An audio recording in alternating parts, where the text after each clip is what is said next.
안녕하세요. 글로벌오토스 원선홍입니다. 저는 지금 가평에 있는 한 호텔 잔디밭 위에 있습니다. 그리고 제 옆에 보시는 차량 시트로엔 C5 에어크로스를 오늘 시승을 하기 위해서 와 있습니다.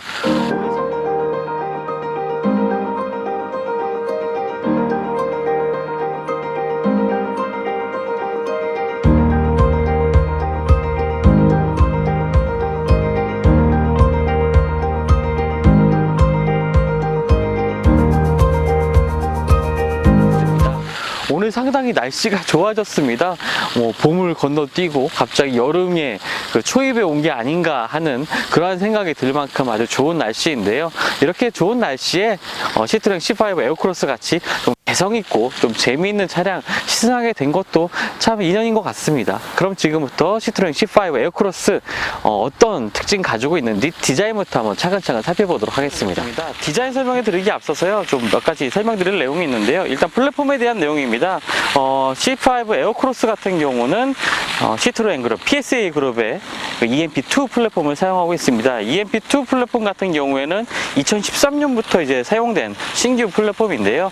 부조 308을 시작으로 처음 적용이 됐던 플랫폼입니다. 사실 308 시승을 하면서 굉장히 기존과는 달랐던 그 시트로엔 푸조의 차량임을 좀 확인할 수가 있었는데요. 그것이 바로 그 플랫폼의 역할이 가장 크지 않았나 이렇게 생각이 됩니다. 지금 보시는 시트로엔 C5 에어크로스 역시 EMP2 플랫폼을 통해서 개발이 되었고요. EMP2 플랫폼 같은 경우는 차종을 가리지 않습니다. 308 같은 차량부터 C5 에어크로스 같이 대형 SUV까지 다양한 차량의 크기의 차량에 사용될 수가 있고요. 또 가솔린이나 디젤 엔진, 플러그인 하이브리드까지 여러 가지 파워트레인을 결합할 수 있는 그러한 다용도의 플랫폼이라고 보시면 되겠습니다. 그 플랫폼을 사용해서 개발했던 차량이고요.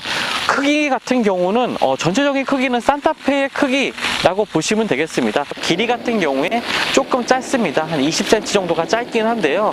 다른 전폭이라든지 전고라든지 휠베이스 같은 크기는 산타페와 거의 비슷하기 때문에 특별히 실내 공간이 그렇게 작아진다거나 하지는 않습니다. C5 에어크로스는 산타페 정도의 크기의 차량이다 라고 보시면 되겠고요. 디자인 같은 경우에 좀 세세하게 한번 살펴보겠습니다. 일단 보시면 전면부 디자인을 가장 크게 좀 설명할 수 있는 부분이 이 헤드램프 디자인과 주간주행 등의 이 형태겠죠. C4 칵투스 같은 경우에는 이 그릴 디자인이 좀 타원형의 네모난 형태의 그 하부에 위치해 있었습니다. 하지만 이 C5 에어크로스 같은 경우에는 이 헤드램프와 이 주간주행 등 이 부분이 같이 와이드하게 쭉 좌우로 퍼져 있는 이러한 모습을 보여주고 있는데요.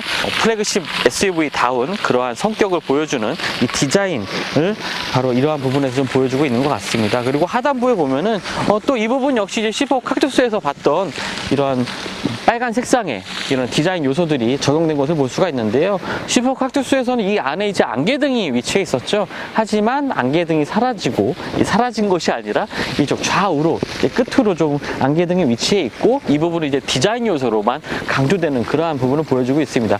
크기도 좀 더 커졌고요. 측면부 디자인을 살펴보겠습니다. 가장 좀 먼저 눈에 띄는 부분이 이 도어와 그 다음에 루프 라인 그리고 C필러를 지나서 이 도어 하단까지 내려오는 이 크롬 라인이 좀 특징적인 부분이라고 볼 수 있겠고요.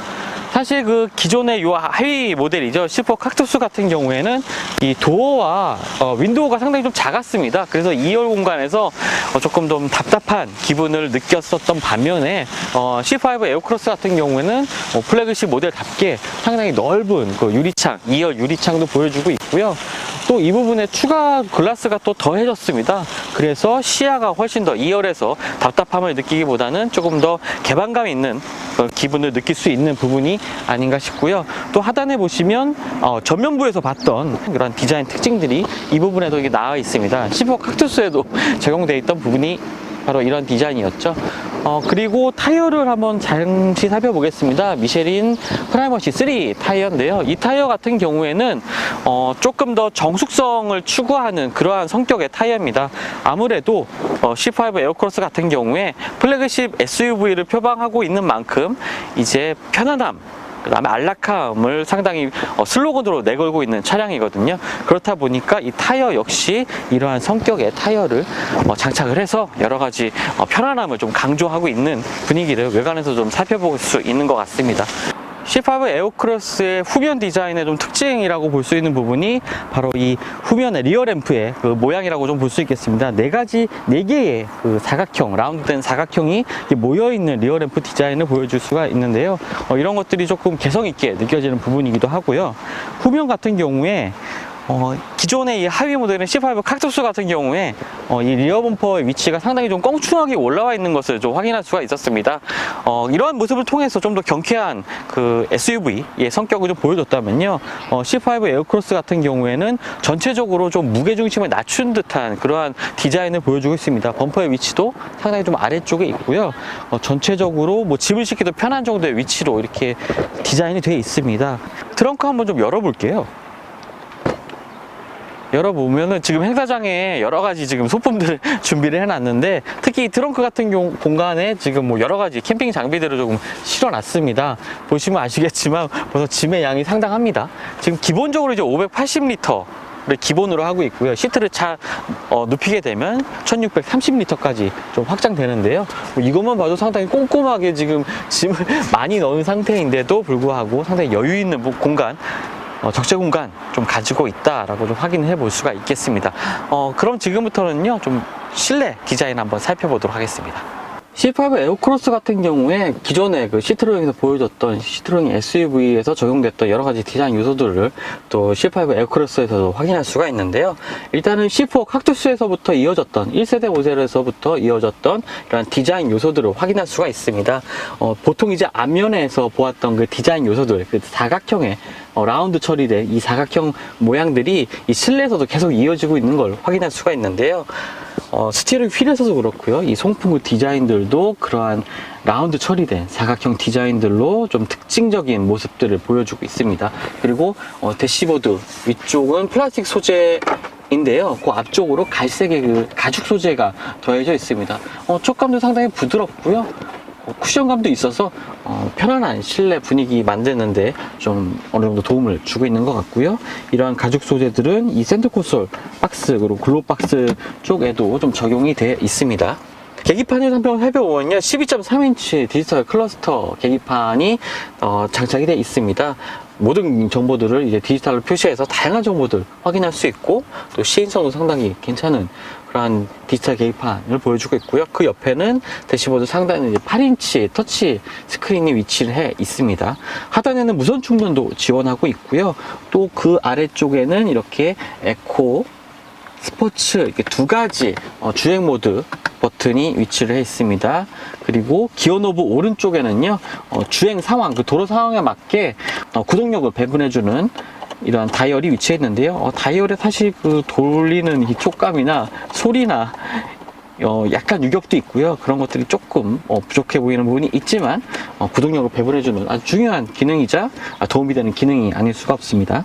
그리고 시트로잉 C5 에어크로스에서 찡이라고 할 수 있는 부분이 바로 이 시트였는데요.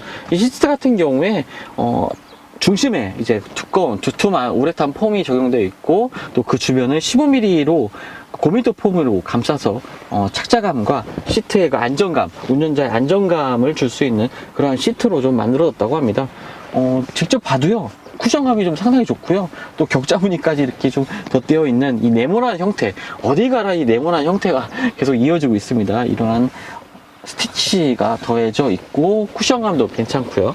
그리고 한 가지 특징은 이 룸미러 안쪽에 보시면 카메라가 장착이 되어 있습니다. 커넥티드 캠이라고 부르는 카메라인데요. 이 카메라는 일전에 한번 소나타 시승을 통해서 한번 소개해 드린 적이 있는데, 소나타에도 앞에 있는 장착된 카메라를 통해서 주행 영상 같은 걸 찍을 수가 있었죠. 이 카메라 역시 마찬가지 기능입니다.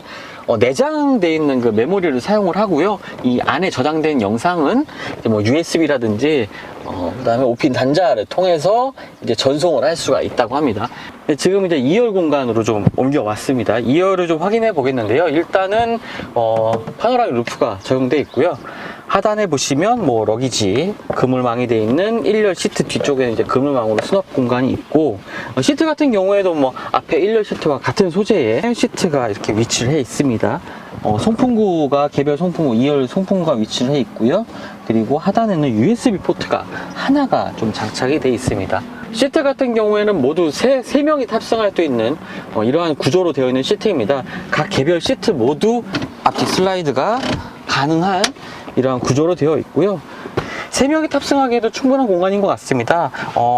일단은 무릎 공간을 한번 보면요. 뭐 주먹 하나 반 정도가 좀 올라가는 공간이 있고, 머리 공간 같은 경우도 주먹 하나 정도가 딱 들어가는 그런 사이즈인 것 같습니다. 성인 3명이 타기에도 뭐 충분한 공간인 것 같습니다.